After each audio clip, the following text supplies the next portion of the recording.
Hola, ¿qué tal? Muy buenas tardes, ¿cómo les va? Bienvenidos a Conocer Bahía desde casa, esta propuesta que desde el área turismo del municipio de Bahía Blanca queremos ofrecerles en estas vacaciones de invierno, una de las varias propuestas que hemos desarrollado y que en particular esta va a consistir en una visita guiada virtual. Gracias a la tecnología nos va a permitir situarnos en la Plaza Rivadavia, que es el lugar que vamos a recorrer hoy. Y digo, gracias a la tecnología, quiero agradecer a la página web que vamos a utilizar, que es bahian360.com, a cuyos propietarios agradezco la posibilidad de que nos hayan permitido utilizarla para poderla compartir con ustedes. Después les vamos a dejar los datos en las descripciones de los videos, como para que ustedes luego de esta visita puedan ingresar en ella y recorrerla con total libertad, sea para recorrer los lugares que vamos a recorrer en esta visita, como también de otros puntos de los cuales no hablaremos en esta oportunidad. Tienen la posibilidad de podernos dejar algún comentario, alguna pregunta si surge en el chat que va a estar habilitado en YouTube, el cual es una de las vías por las cuales estamos saliendo en estos momentos en directo. La otra vía es a través de una emisión en vivo en Facebook, y allí van a podernos dejar también sus comentarios, darle me gusta al video si es que así sucede, y luego van a tener, luego de que finalice esta transmisión, la posibilidad de poderlo compartir y volverlo a encontrar en nuestras redes sociales también, que indicaremos al final de este recorrido. Así que para no extenderlo mucho más, quiero decirles que mi nombre es Diego Erlen, yo soy guía de turismo, mejor dicho, el equipo del área, y para no demorarnos mucho más en el inicio de esta visita, les propongo que me acompañen. Vamos a hacer el cambio de pantalla para ya comenzar con esta recorrida virtual. Bien, entonces ya estamos en esta vista del sitio web bahian360.com, que es muy fácil de utilizar, sinceramente.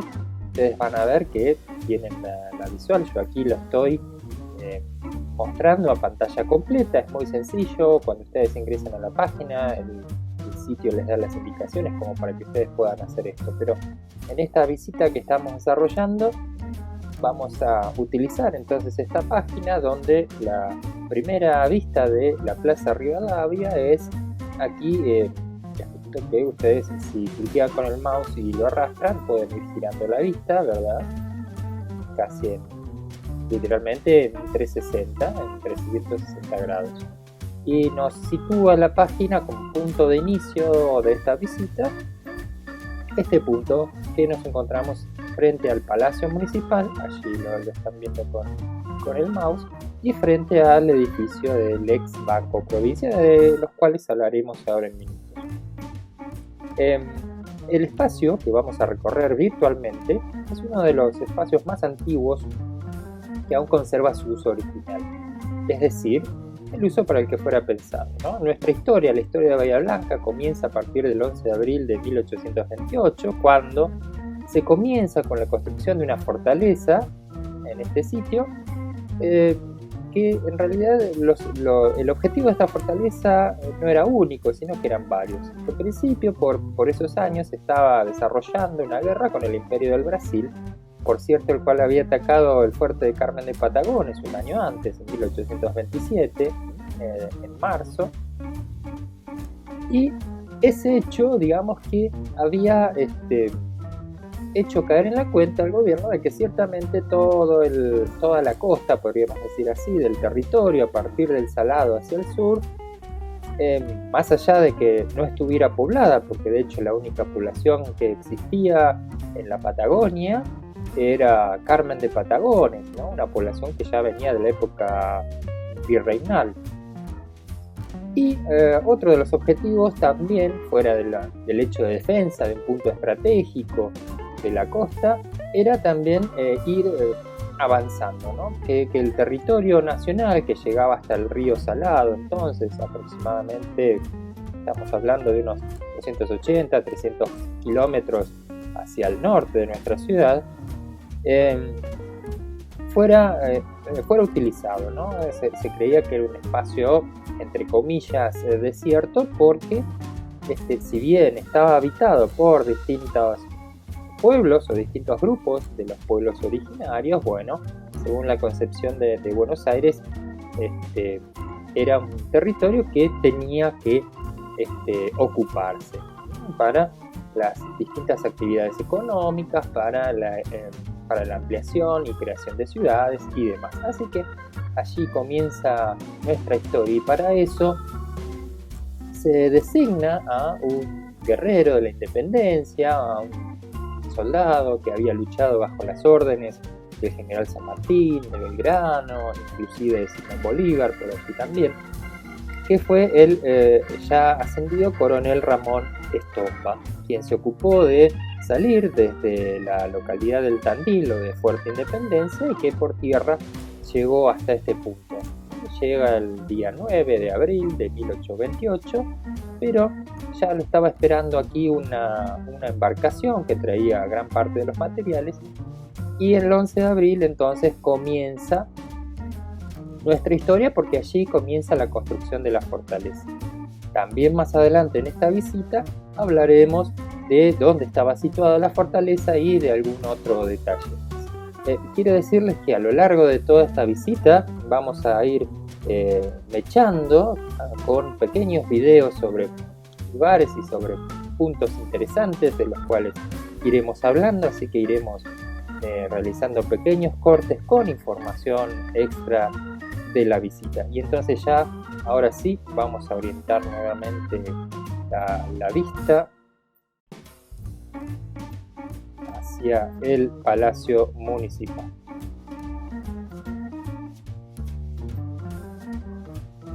Bueno, continuando con la visita, entonces tenemos esta vista frente a nuestro Palacio Municipal. Quiero contarles que es un edificio que fue construido entre los años 1904 y 1909. El estilo de su construcción era un estilo borbónico propio de los edificios de su clase, pero también otro detalle que les quiero contar es que no fue la primera municipalidad con la que contó la ciudad de Bahía Blanca, sino que estamos viendo al segundo edificio que sirvió para ejercer, ¿no?, la función de gobierno. El primer edificio ocupaba exactamente el mismo lugar, el mismo espacio, y en razón de crecer la ciudad y de necesitarse además un edificio más grande que alojara más dependencias que pudieran dar cuenta de todos los nuevos requerimientos que la ciudad iba teniendo en función, ya les digo, a partir de la creación del puerto, la llegada del ferrocarril, la incorporación de nuevas industrias, se necesitaba que el edificio fuera un poco más grande, y entonces se decide por concurso, se organiza un concurso nacional, y allí se van a elegir a los arquitectos Cort y Coustaret, quien son los ganadores de dicho concurso, y como dijimos, a partir del año 1904 comienza con la construcción. La piedra fundacional es colocada por el entonces intendente, el señor Rufino Rojas. Y también otro dato curioso es que durante el periodo en que el municipio se estuvo construyendo, recuerden que el salón municipal o la casa municipal antigua había sido demolida, muchas dependencias se trasladaron a otros espacios alquilados o inclusive a casas de vecinos. Ahora permítanme compartirles uno de estos pequeños videos como para compartir además algunas fotografías que nos van a mostrar este edificio en construcción y otros detalles interesantes. Ya continuamos luego del pequeño video con el siguiente atractivo, que va a ser el ex banco de la provincia de Buenos Aires.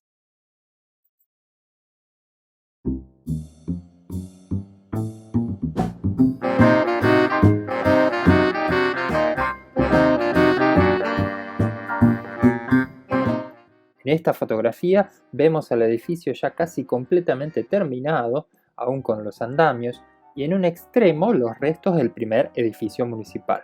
De hecho, el edificio está retirado hoy de la línea municipal por iniciarse su construcción en el patio del viejo edificio, el cual, como vemos, fue demoliéndose a medida que avanzaba la construcción del nuevo.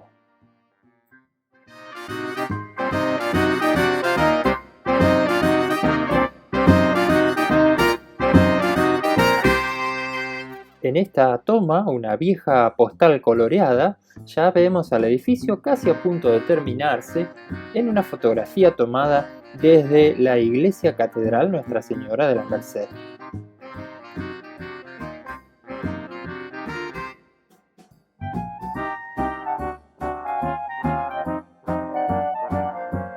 Y finalmente, en una antigua postal, presumiblemente inglesa, ya el edificio completamente terminado, tomado desde la Plaza Rivadavia.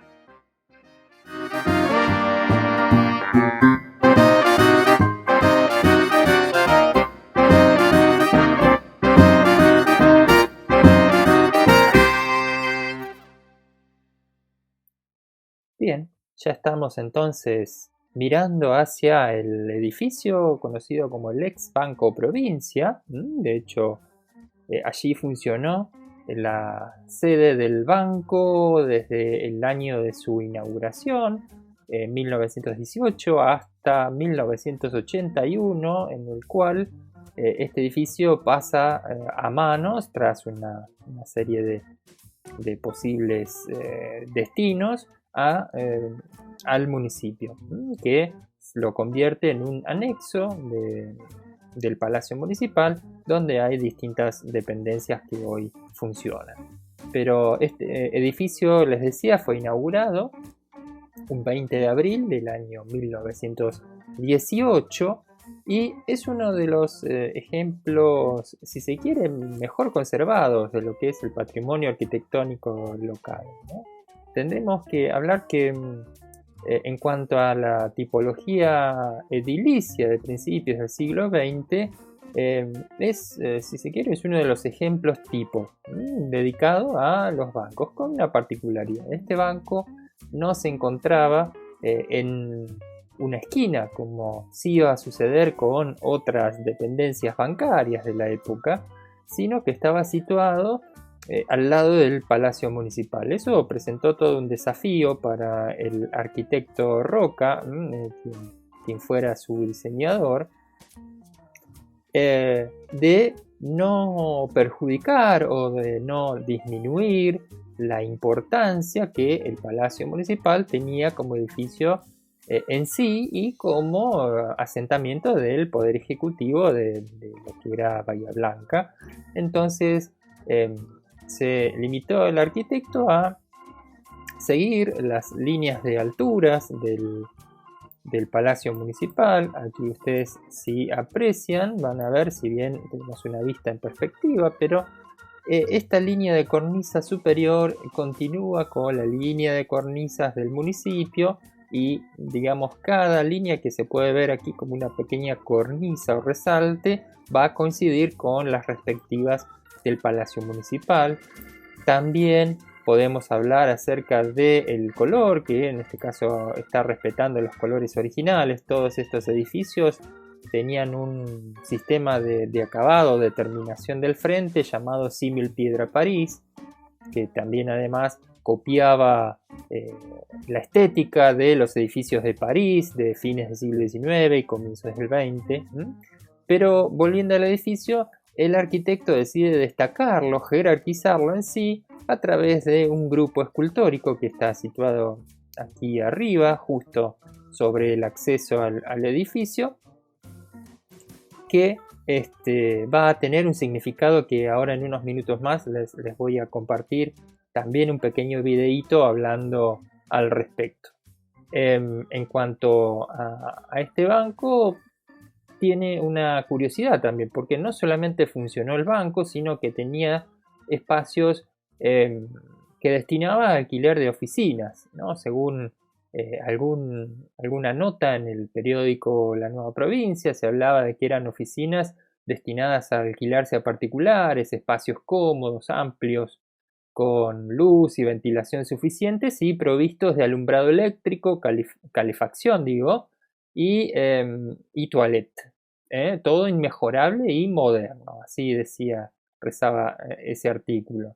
Y aquí viene un dato poco conocido, que es que, bueno, funcionaron distintas dependencias, oficinas públicas, pero según registra una nota del diario La Nueva Provincia también, ahí funcionó la primera estación de radio local a cargo de los señores Cataño y Francetti, que eran representantes de la empresa Westinghouse, que emitía en onda corta retransmitiendo boletines informativos y piezas de música. Este es un dato poco conocido, que entonces aquí tenemos al lugar donde funcionara la primer radio de Bahía Blanca, y ya luego aparecerían las que todos a lo largo del tiempo fuimos conociendo. Pero ahora, como les dije, quiero compartir un pequeño videito respecto de este grupo escultórico y de su significado.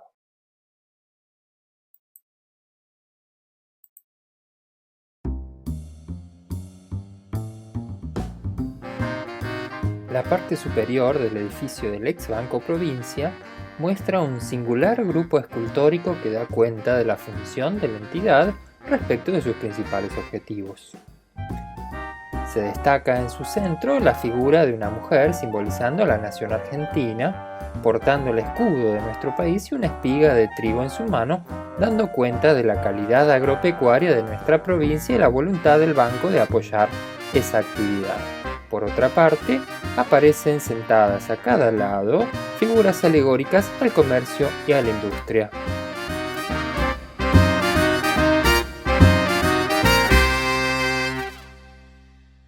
A la derecha de la República Argentina, entonces, podemos ver a la alegoría del comercio bajo la figura del dios Mercurio, presentado aquí con todos sus atributos: casco alado, el bastón caduceo, un bastón con 2 serpientes entrelazadas, y sandalias con alas. Esto era en función a su carácter de mensajero de los dioses y, como ya dijimos, dios del comercio. Pero para que esta figura del comercio quedara mucho más clara, la representación se hizo que se sentara esta figura sobre un paquete atado con un hilo, que era la manera habitual por aquellos años de presentar las mercaderías, y para que esto quedara bien claro de a qué significado estaba haciendo alusión.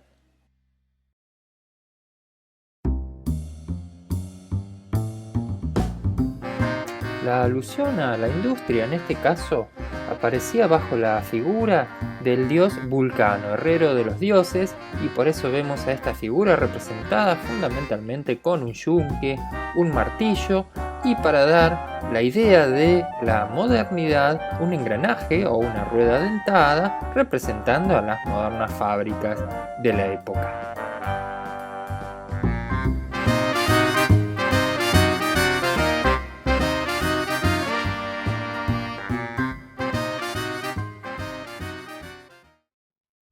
Bien, ¿cómo venimos hasta ahora? ¿Todo bien? Si se les ha ocurrido hasta ahora alguna pregunta, algún comentario, pueden aprovechar los comentarios aquí abajo de este video, o inclusive en el chat que está habilitado. Ahí pueden hacernos también sus preguntas, que a medida que avance esta visita iremos contestando, y si no, pueden seguirnos también en nuestras redes sociales, de los cuales les diremos al final de esta recorrida la manera en que ustedes se puedan suscribir a estas redes y seguirnos, y allí estar atentos a todas las actividades que nosotros desarrollamos desde el área de turismo. En relación a la plaza, podemos decir que tuvo distintas o diferentes funciones a lo largo de toda su historia, ¿no? Siempre decimos que la plaza es uno o quizá el único espacio de la ciudad de Bahía Blanca que desde la época fundacional conservó siempre el mismo uso. Pero concretamente esta plaza tuvo distintos usos como plaza.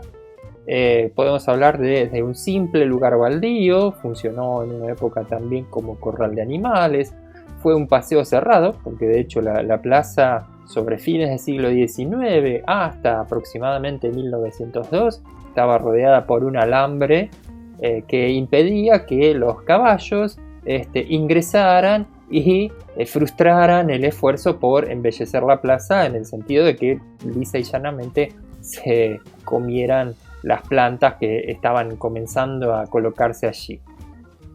También su nombre fue cambiando a lo largo del tiempo, porque desde la simple plaza o plaza de la población también llevó los nombres de Plaza Argentina, Gran Plaza Ramón Estomba en homenaje a nuestro fundador, Plaza Municipal en una época, y finalmente desde la década del 80 del siglo XIX, Plaza Rivadavia tal y como nosotros la conocemos hoy. Su diseño actual, el diseño que nosotros podemos ver y que ustedes van a ir viendo en distintas imágenes, o bien cuando ustedes visiten el sitio puedan recorrerlo por su cuenta y pueden ir paseando por la misma. Les decía, el diseño que tiene la plaza es un diseño típicamente francés, muy propio. Además ustedes verán ese toque francés también en los edificios que la rodean y en otros detalles.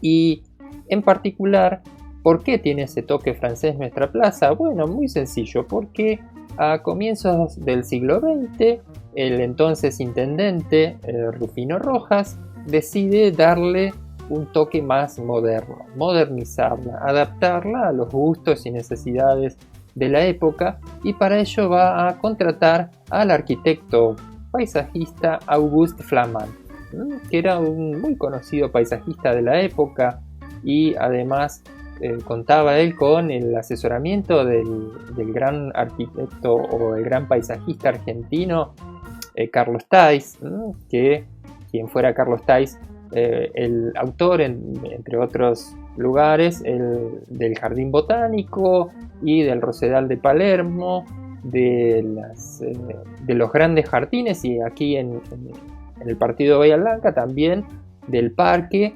del antiguo frigorífico CAP, entonces frigorífico Sancinena, que estaba prácticamente asociado a un personaje en nuestra historia que fue el señor Ernesto Tolkien. Pero entonces, como decíamos, Auguste Flamand llega y le da ese toque moderno a la plaza, ¿no? Con estas avenidas que convergían en un punto central, que este punto central se encontraba allí una pequeña construcción de madera, un pabellón de madera, donde los fines de semana la banda municipal era la que tocaba música para amenizar esos días, y era un punto de encuentro. La plaza siempre lo ha sido.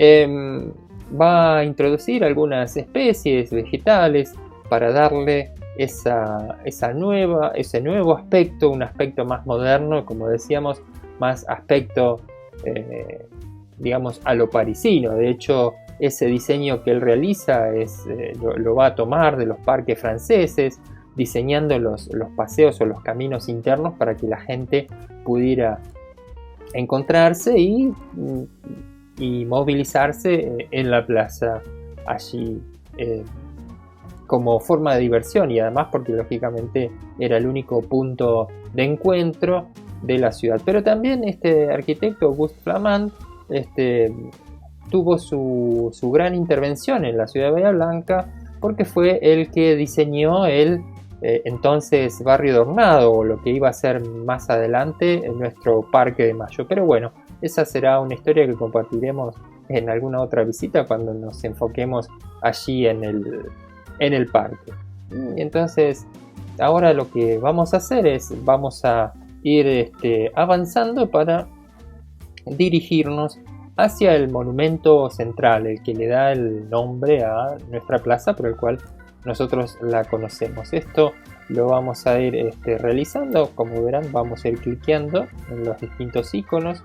Allí ustedes van a ir apreciando los paseos que a partir del año 2000 la plaza también recibió un gran proceso también de adecuación o de restauración. se cambiaron las veredas, se cambiaron los bordes de los canteros y otros detalles, se puso iluminación más acorde y se reforzaron los caminos internos que ustedes están viendo aquí, pero que el trazado era el que correspondía, como decíamos, al que había diseñado Flammarion. Ahora sí vamos a dirigirnos hacia el monumento central y aquí estamos entonces en el monumento.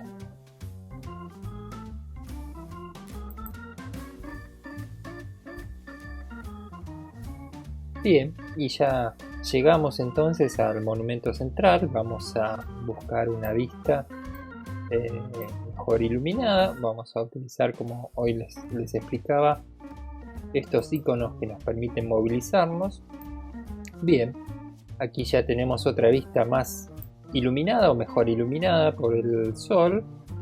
Seguimos viendo estos iconos. Aquí tenemos al icono que nos dice que estamos situados frente al monumento a Rivadavia, como les decía. Lo cerramos aquí. Bien, este monumento, como vemos, está situado en el centro de la plaza, pero no fue el primero de la historia de la plaza. En términos de tiempos, este monumento es el último en relación a los otros monumentos, de los cuales luego veremos un pequeño videíto que hablará de todos los monumentos principales. Les decía que no fue el primero sino el último, porque recién va a ser inaugurado en el año 1945, pese a que la intención de crearlo proviene desde inicios del siglo XX.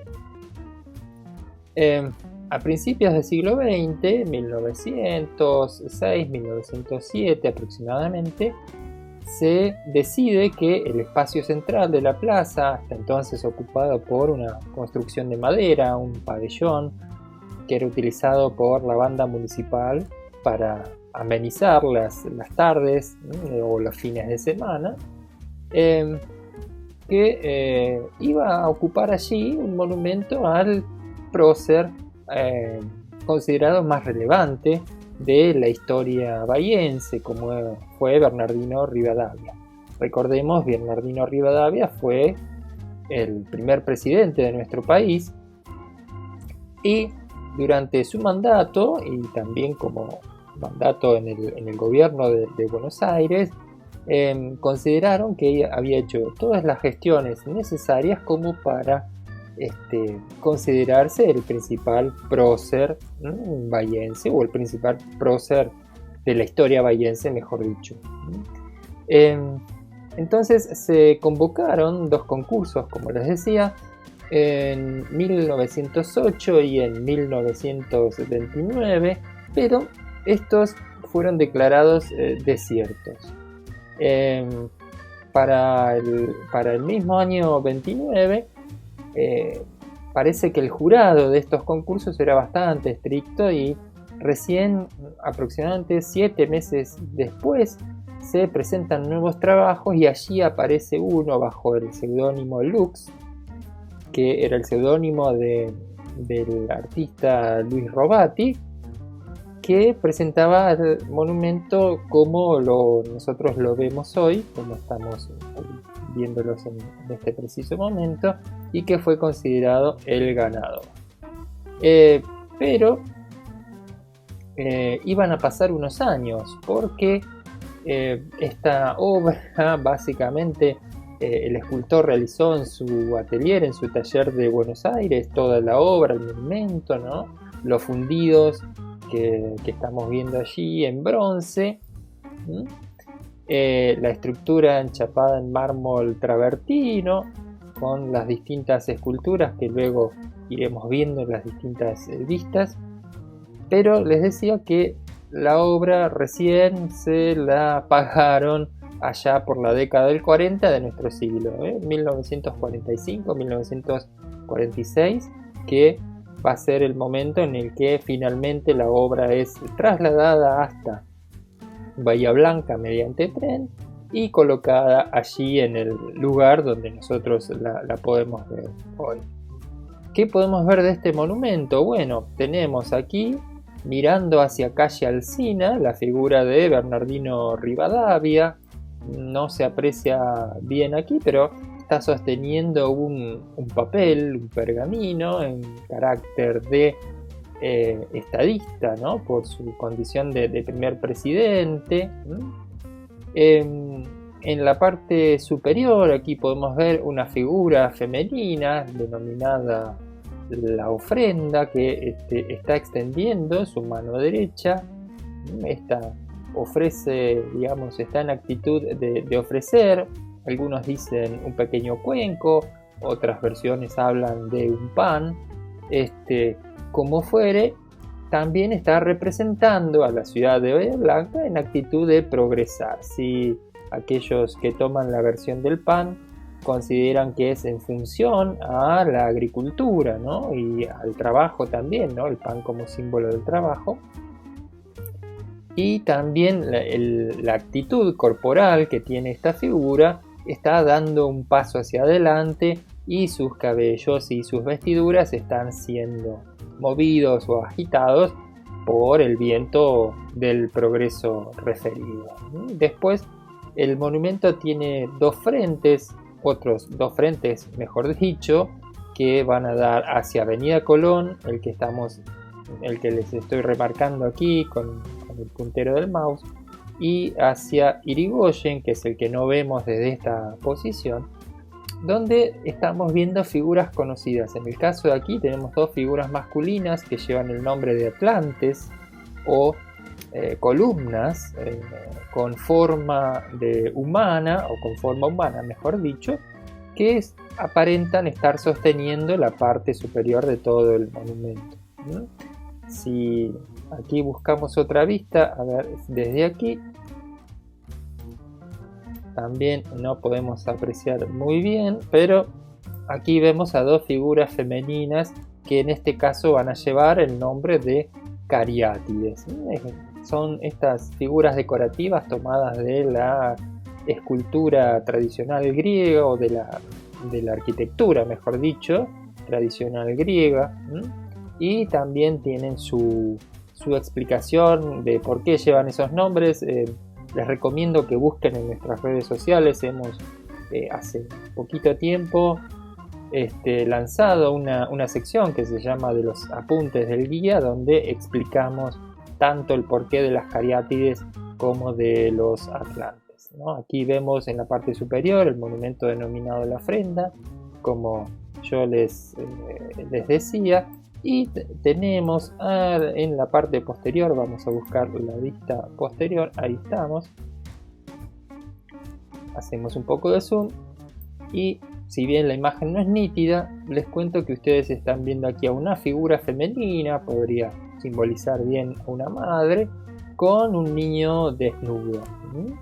Esto es en homenaje a una de las principales obras de Bernardino Rivadavia, que fue la creación de una institución llamada Sociedad de Beneficencia, que va a tomar en ese entonces de una de las funciones de la Iglesia Católica, que era el resguardo y cuidado de los niños huérfanos, lo va a llevar a una sociedad civil. Y esto dicen que generó, entre otras acciones del mandato de Rivadavia, un cierto enfrentamiento con la Iglesia Católica, y es por eso que también se habla de que este monumento está orientado, o mejor dicho, la figura de Bernardino Rivadavia, vamos a ver si tenemos que retroceder, ahí está, la figura de Bernardino Rivadavia está dándole la espalda.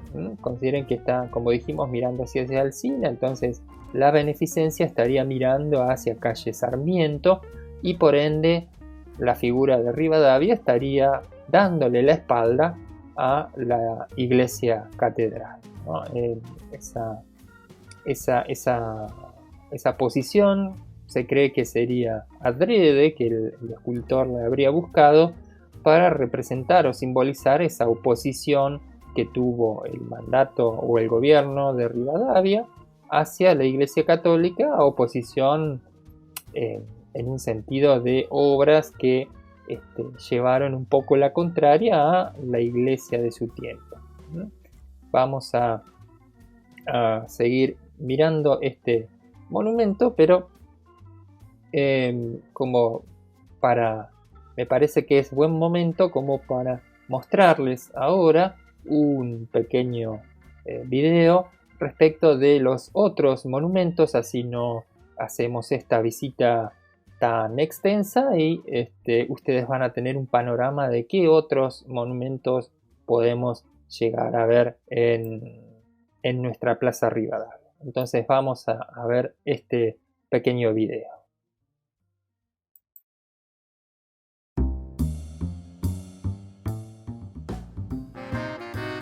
Varios fueron los permisos otorgados por la municipalidad para que la Plaza Rivadavia albergara diferentes monumentos, algunos de los cuales hoy forman parte de la geografía típica de la ciudad.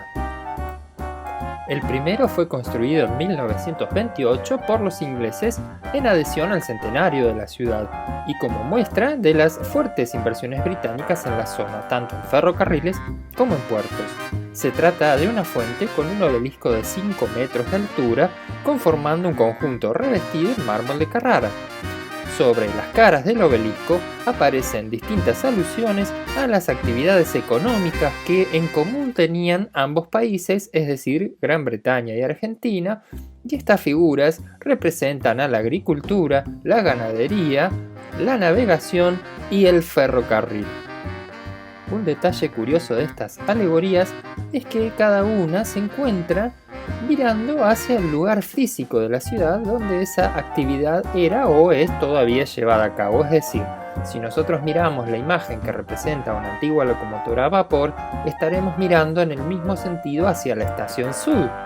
Lo mismo ocurrirá con la figura de un barco que nos estará mostrando hacia dónde se encuentra situado el actual puerto de Ingeniero White.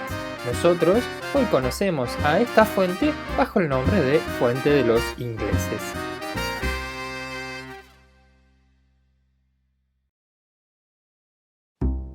El monumento de los israelitas también se remonta a 1928, año en que dicha colectividad solicitó permiso para emplazar una obra en la plaza como regalo a la ciudad que celebraba su primer centenario.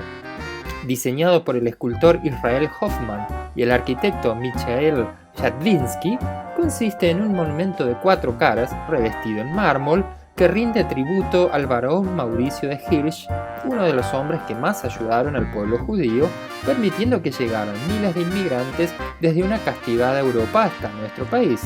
En otra de sus caras podemos ver una representación de la recepción que esta colectividad recibió por parte de la figura de un gaucho saludando o dando la mano a un inmigrante de esa colectividad.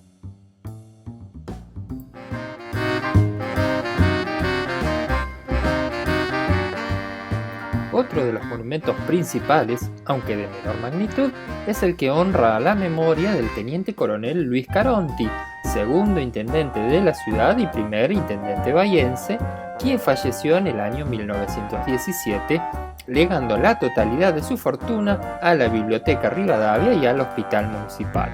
Fue inaugurado un 29 de septiembre de 1928 frente al Palacio Comunal, según una realización del escultor italiano José Bascovian, quien presentó al destacado vecino con un libro bajo el brazo y la toga de un tribuno romano.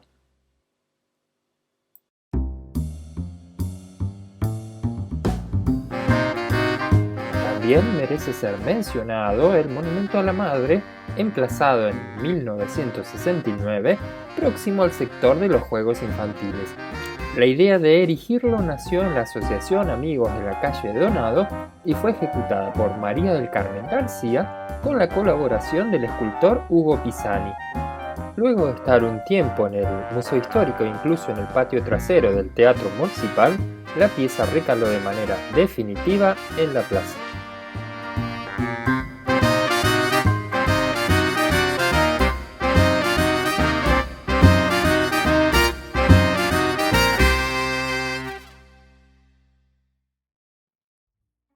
Bien, Y a continuación, después de este pequeño videito que hemos visto de los monumentos, estamos situados, como verán, en la esquina de la plaza, que es la que se encuentra en las calles Sarmiento y Celarrayán.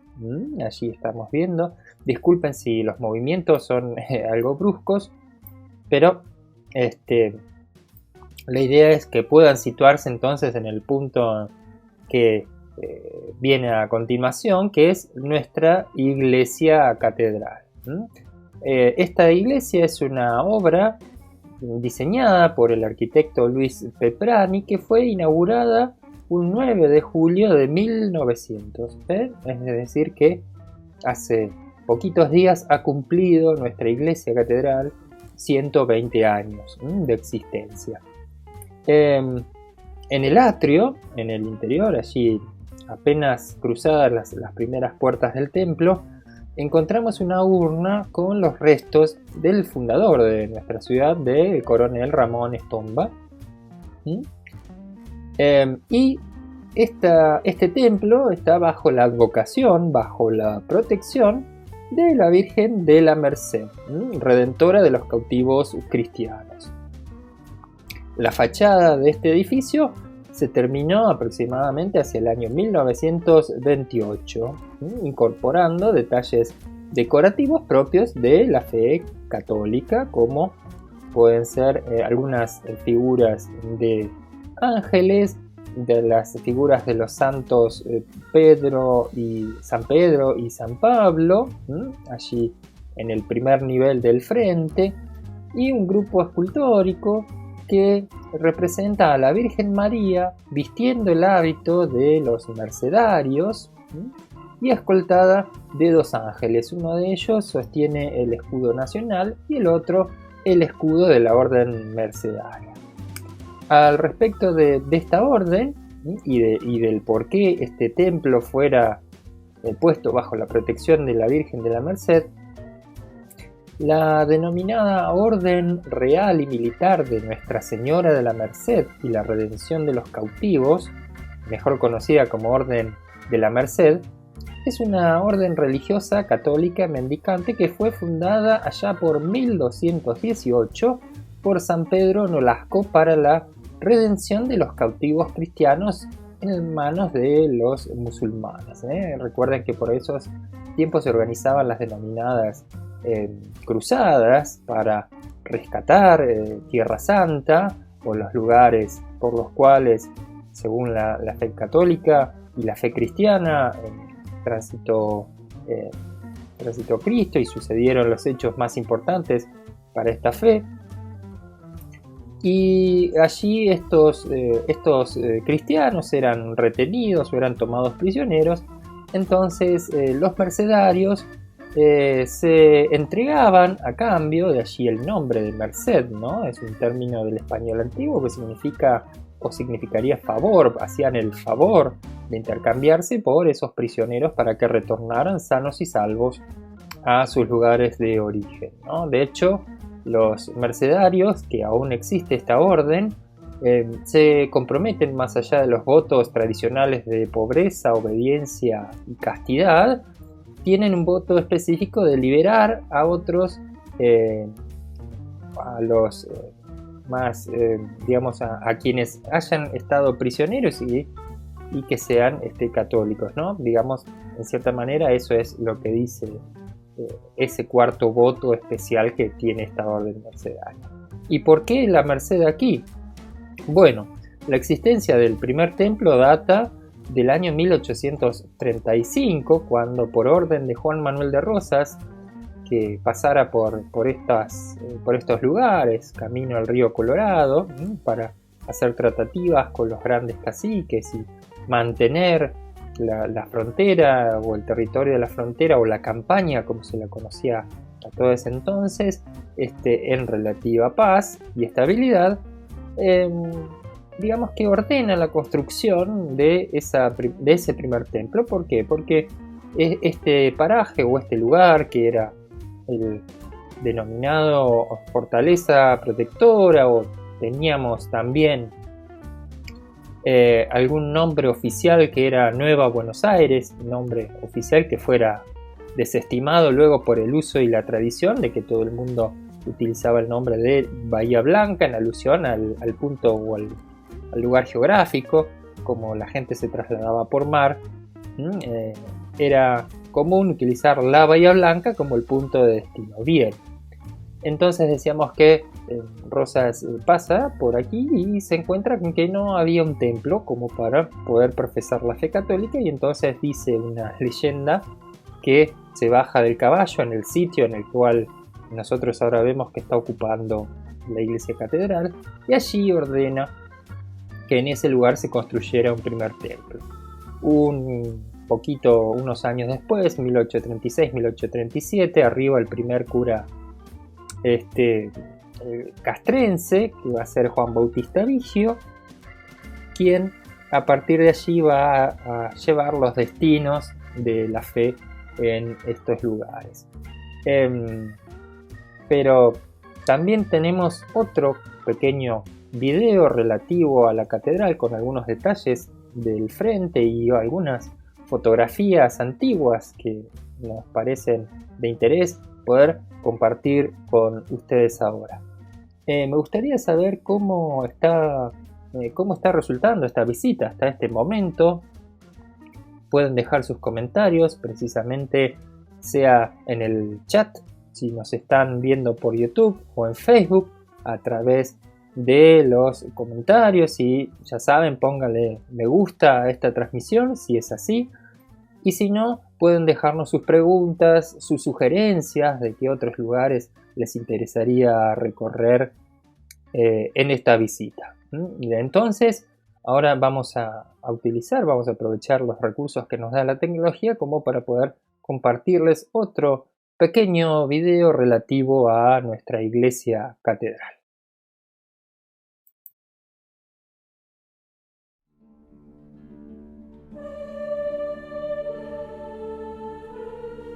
El 20 de julio de 1835 llega a Bahía Blanca el primer cura castrense Juan Bautista Vigio. En 1836 se bendijo la primera iglesia dedicada a Nuestra Señora Virgen de la Merced, redentora de los cautivos cristianos, edificada bajo la orden de Juan Manuel de Rosas. En la imagen podemos ver la posición que ocupaba ese primer templo, aquí indicada con una flecha verde, frente al espacio de la plaza pública y en el borde superior un extremo de la fortaleza protectora argentina.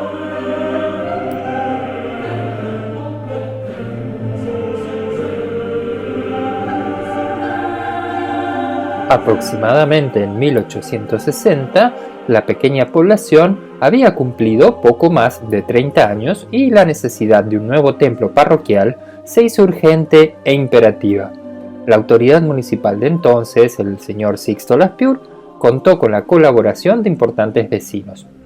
Esta nueva iglesia sirvió al culto hasta 1895, donde se observó que su estado y sus dimensiones ya no eran las apropiadas para el crecimiento urbano que se estaba produciendo.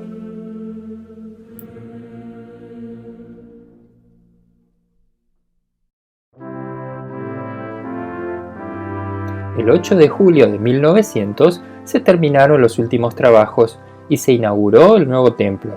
El proyecto correspondió al arquitecto Luis Prepani y en principio este trabajo no cumplía el proyecto original, ya que este preveía una larga nave central y dos laterales de gran amplitud, pero solo se construyó una sola nave reducida a la mitad del largo previsto, disminuyéndose la altura de la bóveda para mantener su proporción y su estética interior. El dibujo y las dimensiones de la fachada se respetaron. Aunque sin revocar y con los campanarios truncados, la iglesia se inauguró el 9 de julio del año 1900.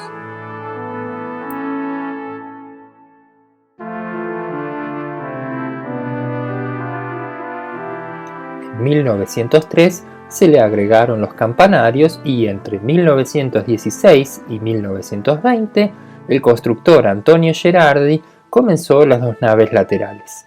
Durante 1929 se renovó el frente del templo, se colocaron las esculturas en el frontispicio, se habilita el campanario y se coloca un solo reloj.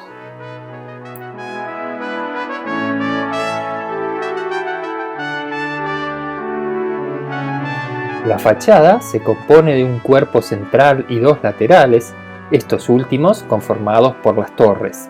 El desarrollo de este cuerpo central está formado por un orden doble de columnas corintias apareadas que sostienen distintos entablamentos. Entre los intercolumnios de primer orden se encuentran los accesos, donde aparece jerarquizado el central, no solo por su ubicación y tratamiento a la manera de un arco de triunfo, sino también por su tamaño. Las dos torres se presentan en forma telescópica y simétrica, aunque en la actualidad no presente los dos relojes como era previsto.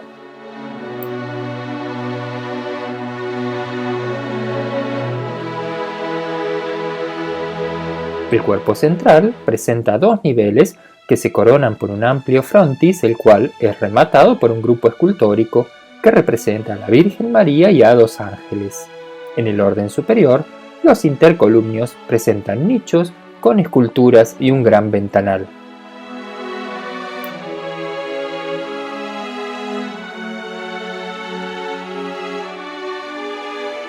La perspectiva de la iglesia se halla afectada por el edificio que prácticamente se le apoya por el lado de calle Cela Rayán y que la supera en algo más de 15 metros.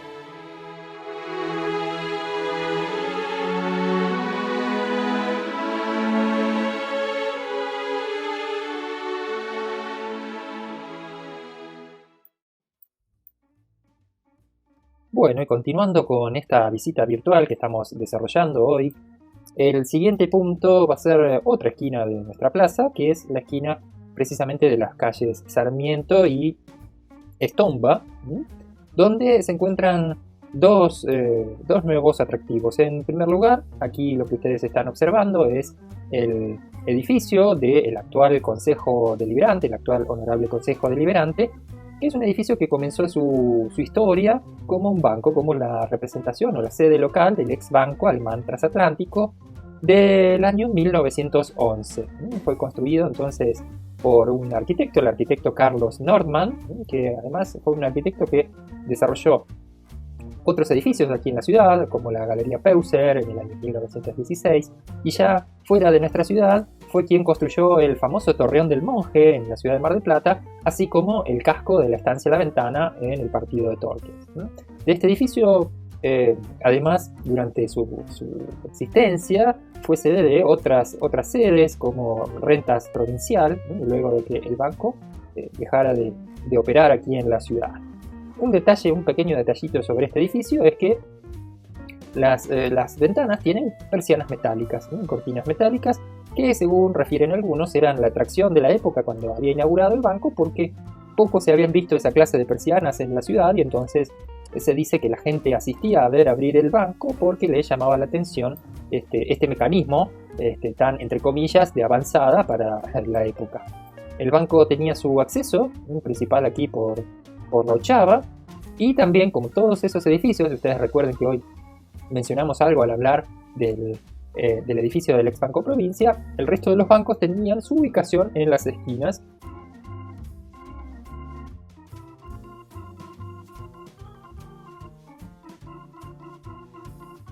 Bien, el segundo punto de esta esquina en la que nos encontramos situados es el edificio del Banco de la Nación Argentina. Este edificio data del año 1921 y, como estamos viendo aquí en una imagen antigua, por así decirlo, porque como sabemos hace unos años, aproximadamente unos 3-4 años, este edificio fue afectado por un incendio, el cual destruyó toda la parte superior del edificio y la parte de los techos, y actualmente se encuentra deshabilitado para su uso y en proceso de restauración. Bien, decíamos, este edificio fue construido en el año 1921, pero no comenzó su historia en esta esquina, sino comenzó en la esquina de calle Estomba y Colón en 1907 como banco, bien digo. Pero ¿qué sucedió? Cuando inicia el siglo XX, las autoridades del banco deciden construir una nueva sede con mayor jerarquía y atendiendo a que se estaba desarrollando, o que parecía que un proyecto que quería declarar a nuestra ciudad como capital de una nueva provincia estaba cobrando mucha fuerza y parecía por aquellos años que iba a consolidarse y a concretarse. Las autoridades de la institución deciden crear o construir, mejor dicho, una nueva sede mucho más propia a una ciudad que se transformaría en capital de una nueva provincia.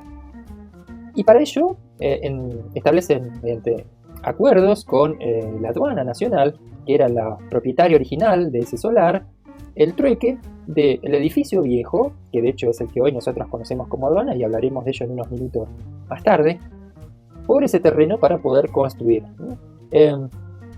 Aprovechando un proyecto del arquitecto Ochoa y bajo la construcción del constructor Baldassar Rezani, comienza a construirse este edificio, que fue el primero de la ciudad en tener una estructura metálica y hacer las paredes de hormigón.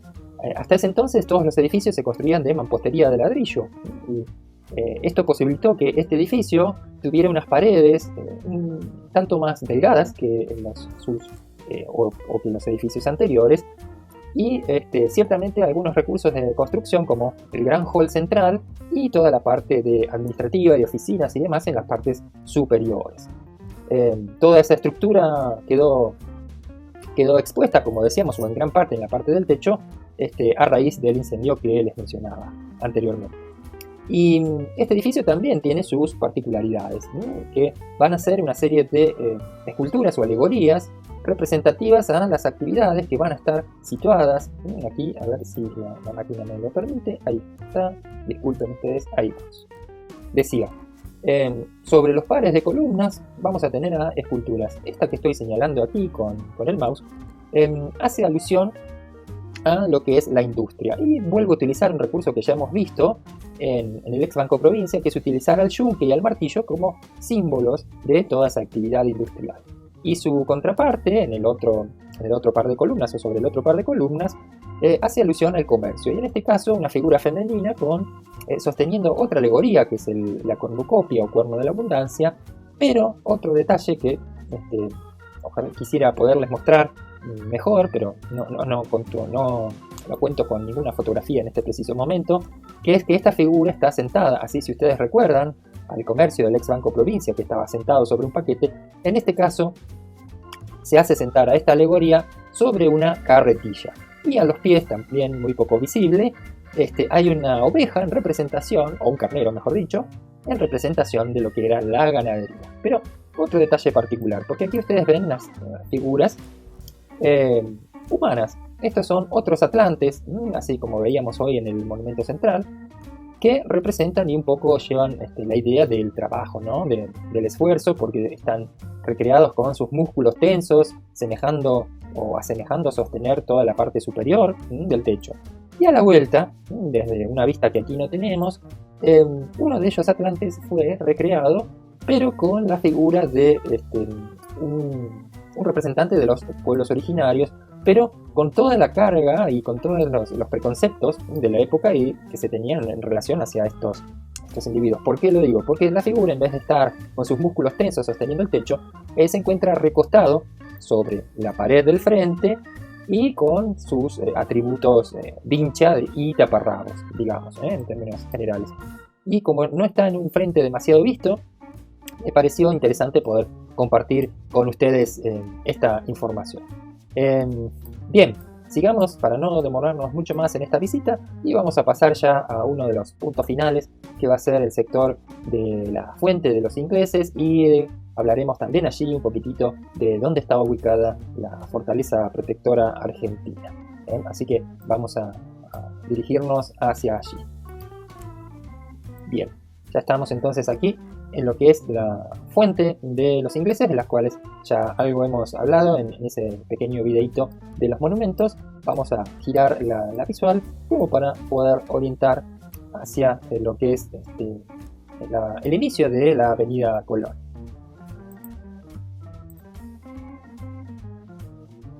Bien, continuamos entonces ya con el último punto de esta visita. Decíamos aquí el inicio de Avenida Colón. donde podemos ver los actuales edificios de la Bolsa de Comercio, aquí desde esta vista tapada por el semáforo, y al antiguo edificio del Banco de la Nación Argentina, como hablábamos hace unos minutos, hoy utilizado, mejor dicho, por la aduana, aún todavía con el edificio de la aduana. Y aquí donde inicia la Avenida Colón, este era el punto de acceso a la Fortaleza Protectora Argentina. Estas 4 manzanas que irían desde la esquina de la cual hemos venido, que es la actual Moreno, Estomba, Chiclana, O'Higgins, y luego Brown y Vieites, comprenden lo que se denomina el Centro Histórico Fundacional de Bahía Blanca. Allí estuvo y aquí se construyó la Fortaleza Protectora Argentina, como ya hemos dicho, a partir del 11 de abril de 1828, y que estuvo presente en la ciudad hasta aproximadamente 1876, cuando van a desaparecer ya sus últimos vestigios, el último edificio de la segunda comandancia, transformada en el correo local. Originalmente la fortaleza, y veremos si la tecnología nos permite poder ir mostrándoles fotografías, decía, la fortaleza tenía una forma, podríamos decir, de estrella de 4 puntas, que era propia de la arquitectura defensiva, tomada por cierto de algunos ejemplos europeos, y estaba rodeada por un foso de agua. Entonces, aquí donde inicia la Avenida Colón era el acceso principal, más o menos a la altura de la Biblioteca Rivadavia, que no vemos nosotros, pero es más o menos por aquí donde yo les estoy señalando con el mouse. Estaba la primera comandancia, el edificio en el cual se alojaba y desarrollaba sus funciones el coronel Ramón Estomba, aunque si bien es justo aclarar que Estomba estuvo apenas unos meses al cargo de aquí de la fortaleza, porque cuando Lavalle inicia el movimiento de levantamiento, de insurrección, en función a los resultados de aquella guerra con el Brasil, Estomba decide sumarse y deja la fortaleza, deja lo que iba a ser Bahía Blanca ya para siempre, porque a los 6 meses de dejada la fortaleza fallece en Buenos Aires. Pero volviendo entonces a la fortaleza, a partir de 1876 es mandada demoler por el gobierno nacional, 1876 y posteriores años también, para nivelar todo ese suelo y lotearlo, reservando solamente una manzana de esa nueva organización que va a ser la comprendida por lo que es Avenida Colón, la primera cuadra de calle Estomba, Moreno y Vicente López para las instituciones públicas. Y esa es la razón que, salvo la Biblioteca Rivadavia y alguna otra pequeña dependencia más, esta manzana esté ocupada por las instituciones actualmente de la aduana, tribunales del cual hemos hablado en esta visita, decíamos el Banco de la Nación, correos y otras dependencias, el ex banco hipotecario y demás. El resto va a ser loteado y se va a poner, digamos, en manos de particulares para la construcción de ya las primeras viviendas y organizaciones modulares o pequeñas, grandes casas y otras estructuras de ese mismo estilo. Durante mucho tiempo se pensó que no había quedado vestigio ninguno de esa vieja fortaleza, salvo algún objeto en manos de antiguas familias bahienses y demás, hasta el año 2000, en el que la institución conocida como la Bolsa de Comercio va a comprar este edificio para transformarlo en su sede. Este edificio había sido la sede anteriormente del Banco Español de Río de la Plata, y en las obras de restauración y establecimiento de la bolsa allí, se descubren los restos de un depósito de agua y un aljibe perteneciente a una de las guardias del acceso de la fortaleza, y ese es el único testimonio que tenemos de la época fundacional, por lo menos que se sepa. Así que con esto queríamos dar por terminada, pero no terminamos todavía, porque no quiero olvidarme de hablar algún detalle más sobre el edificio de la aduana, ¿no? Habíamos dicho 1907 y me corrijo, en realidad tendríamos que hablar de 1903, y fue construida por los señores Boggini y Gerardi, los cuales hicieron un trabajo relativamente rápido de construcción, pues tardaron 8 meses para hacerlo. Quien diseñó este edificio fue también un arquitecto, el prestigioso arquitecto Alejandro Christoffersen. Era un edificio bastante sobrio, digamos, era, ¿no? Digo, todavía se encuentra entre nosotros, pero el diseño que postuló el arquitecto Christoffersen fue bastante sobrio, y el detalle que tenía como decoración era el acceso aquí a la institución. Recuerden, todas las instituciones bancarias se trataban de ocupar las esquinas. Pues bien, este detalle es que toma la ochava no de manera recta, sino en forma cóncava, un acceso en una ligera curva que le daba un detalle característico, sumado también al uso de una herrería, aquí lamentablemente tapada desde esta vista, y no podemos hacer demasiado zoom para poder apreciarla en detalle. Este edificio presenta dos frentes distintos, porque el que da sobre Avenida Colón tiene las ventanas, y la casa del gerente estaba situada más o menos por esta zona con un acceso particular, es decir, presentaba el acceso a la casa del gerente, que se encontraba en la planta superior, y este frente no tenía mayores detalles que las propias ventanas. Como ya dijimos, en el año 1921 la aduana recibe este inmueble para ubicarse aquí hasta el día de hoy, que desarrolla su actividad. Y del edificio propiamente, de la Bolsa de Comercio, de lo que ya algo hemos dicho, es de mencionar que es un edificio del año 1904, comienza su construcción en el año 1904 hasta 1908, fue idea del arquitecto Carlos Agote, y también el señor Antonio Gerardi fue quien lo construyó. Como dijimos, en el año 2000 se encontró ese aljibe o ese depósito de agua del aljibe. Bien, con esto entonces estamos llegando hacia el final de esta visita.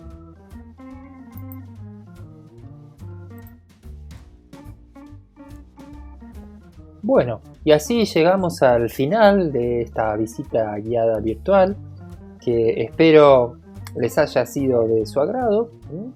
Quizás nos han quedado algunos edificios y algunos temas en el tintero aún por tocar, pero sin duda esto nos dará oportunidad en otra ocasión de repetir esta experiencia. Así que lo único que me resta por decirles es que si, como ya he dicho, si les ha quedado algún comentario, alguna pregunta o algún aporte, ¿por qué no? Porque nuestras visitas también se enriquecen con el aporte de las personas que han participado. Pueden hacerlo a través de los comentarios, a través del chat. Suscríbanse a nuestras redes sociales. Pueden hacerlo aquí en Facebook, siguiendo nuestra página oficial, en YouTube, suscribiéndose a nuestro canal y dando un like a este video, y también, si se suscriben a nuestro canal, activen las notificaciones a través del clip en la campanita que van a ver allí, para poder estar al tanto y enterarse de todas nuestras actividades. Si no, también pueden seguirnos en nuestras otras redes sociales. Por ejemplo, en Twitter, búsquennos como Turismo BHI con B larga. Y si no, también búsquennos en Instagram y síganos en Instagram como Turismo Bahía Blanca. Espero que esta visita les haya sido de interés, una alternativa que gracias a la tecnología hemos podido realizar. Sepan disculpar cualquier pequeño error que hayamos cometido, pero estamos aquí aprendiendo una cuestión técnica que por allí nos ha superado un poquitito. No digo más, simplemente quiero agradecerles por estar allí, por habernos seguido en este rato que hemos estado aquí juntos, y me despido saludándolos, recomendándoles que, bueno, en esta situación particular que nos toca transitar a todos, tengan los cuidados necesarios, quédense en casa y nos vemos hasta cuando podamos vernos personalmente. De mi parte nada más, muchísimas gracias por su participación y nos veremos en otra oportunidad. Por cierto, me olvidaba, quiero invitarlos para el próximo jueves 30, también a las 18 horas, a una visita guiada virtual también, pero al interior del Palacio Municipal. Así que espero que nos acompañen la próxima semana y nos veremos allí entonces. Muy buenas tardes a todos y hasta la próxima. Gracias.